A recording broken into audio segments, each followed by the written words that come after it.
Hello everyone and welcome to today's video. My name's Lucy and this is my allotment, and in today's video I'm going to offer you 10 mistakes to avoid when you start an allotment. I've had an allotment for 10 years and I remember a lot of the mistakes that I was making when I first started out, and I want to share with you today those mistakes so that you can avoid them when you start your allotment. The steps I'm sharing today are going to be realistic, practical and quite easy to do. I've seen so many people on this allotment site give up very early on in their allotment journey because they are making these mistakes. Before we dive into this video, if you haven't done so already, I'd love to have you along for my allotment journey. Why not hit the subscribe button down below and join the community?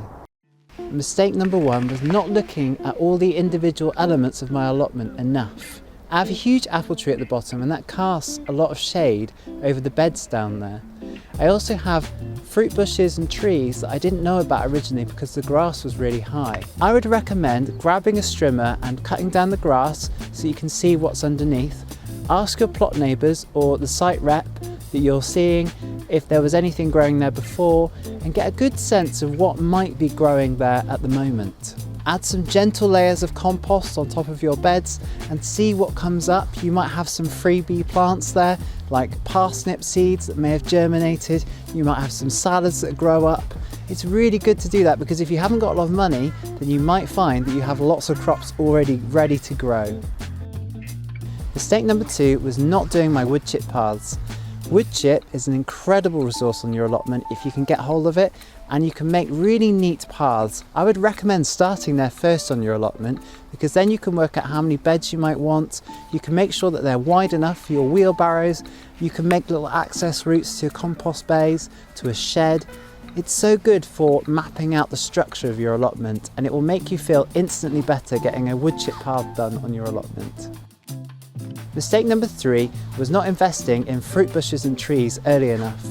Fruit takes time to grow and develop harvests, so if you want a plum tree or a cherry tree, I would highly recommend getting them in. You can then start mapping out where your beds are going to go around where your fruit trees are. If you're enjoying this video so far, I'd really appreciate it if you could hit the like button down below. It'll help to send this video out to new starters and new allotmenters and give them lots of inspiration and advice to help them on their journeys too. Thank you very much. Mistake number four is not putting enough time into composting early in the season. Compost also takes time, and if you can get the elements together like wood chip and greens and some manure, you can make really fast hot compost piles. I made a video up here that you can check out for how to make hot compost, and that will have compost ready in as little as 3 months, so you can enjoy loads of free material to put down in your beds. Mistake number five is not investing time in no-dig gardening earlier. No-dig gardening has transformed my allotment. It's made my beds way more productive, it's given my plants loads more nutrition, and it's given me huge harvests. If you can practice the hot composting method I suggested, then you can start making your own compost really fast. You can make lots of it, and you can start building up your no-dig beds. It means fewer weeds because you're building up the layers of your soil, so you'll have smaller weeds won't be able to grow through, and the soil will have more structure and more health, and that means that it won't need to grow so many weeds. It gives you incredible soil to work with, and you'll be able to grow lots of different things. Mistake number six is not growing what you love to grow. If you grow lots of things, and it can be tempting to do this in your first year, then that's fine, but you might find that you're focusing too much on things that you don't love, and then you start losing the love. Focus first on the plants that you love growing, things like tomatoes or any fruits that you love to grow, and then work out from that. Maybe you want to introduce some radishes because you've never tried them before. Maybe you want to do other things. Move away from growing them if you don't love them, or you think you're not going to love them, or you don't know anyone who wants them, because that means you're putting time into things that you don't want. Mistake number seven is not investing in the tools that you need for the right jobs. 2 tools I recommend for any first-time gardener are a mattock and a battery-powered strimmer. The battery-powered strimmer is really useful because it can cut down all that long grass, and then your mattock can pull out things like brambles and any really deep-rooted weeds. That way you'll clean your plot a lot faster. I'm speaking from experience here because about 5 years ago I was doing it all with a fork, and I do not recommend that in the slightest. And that leads me on to mistake number 8, and that is dealing with the weeds earlier in your growing journey. If you've got big things like brambles and nettles, they will grow and they will take over. Get those areas under control and you will start to thrive on your allotment.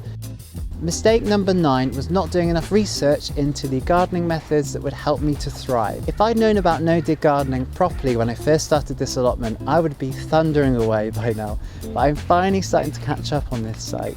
And I advise you to have a look at no-dig gardening, it's so useful. But also to research books. Pick up any gardening book that you can and start looking at all the different things that it recommends. Get your information from YouTube and forums and talk to people on site. They've all got useful bits of information. Some things might be unhelpful to you, but try and work out what you think is going to work best for you in your situation. Mistake number 10 is not reflecting enough on my gardening journey. There are times where you feel just exhausted and you look at your plot and you go, where am I going with this? It's always good to have an idea about where you're headed, what you want to grow, what you want to achieve, how you want your garden to look. All of these questions can help you guide towards that goal.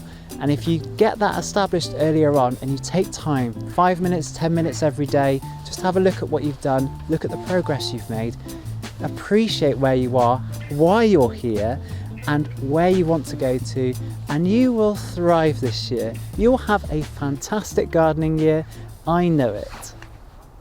Thank you so much for watching today's video. I hope you found it useful and inspiring.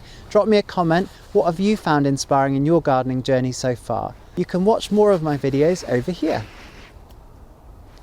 I'll see you in the next video. Bye!